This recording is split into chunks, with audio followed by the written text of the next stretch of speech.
Inter degree ఏజ్లో ఉన్న లవర్స్కి మీకోసం ఈ వీడియో. మీరు ఇప్పుడున్న ఏజ్ ఎలాంటిదంటే ఒకరి కోసం ఒకరు ఇంప్రెస్ చేయడానికి, ఇంకా ఎగ్జైట్మెంట్ క్రియేట్ చేయడానికి, అలా ఒకరి కోసం ఒకరు మంచిగా ఒకరి ముందు ఒకరు ఎంతో కొంత ఇంప్రెస్ చేయడానికే ఆలోచిస్తారు, ఎంతో కొంత నటించడానికే చేస్తారు. సో ఇది ఇలా after a long period of time ఏమవుద్దంటే మీ రియాలిటీ అనేది ఏదో ఖచ్చితంగా వస్తూనే ఉంటుంది.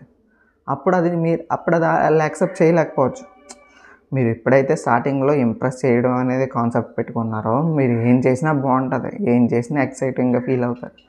ఆ తర్వాత నువ్వు మెల్లమెల్లగా నీ రియాలిటీలోకి నువ్వు వస్తావు. చిన్నప్పటి నుంచి ఎలా పెరిగావు, ఎలాగున్నావు నీకు తెలుసు.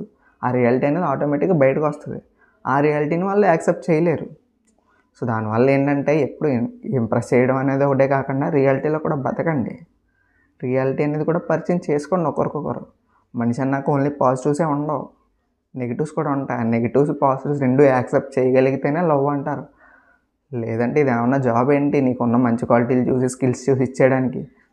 సో ఆలోచించండి. ఇలాంటి టాపిక్స్ ఇంకా నేను మాట్లాడాలనుకుంటే మీరు కామెంట్ చేయండి, నెక్స్ట్ వీడియోలో మాట్లాడదాం.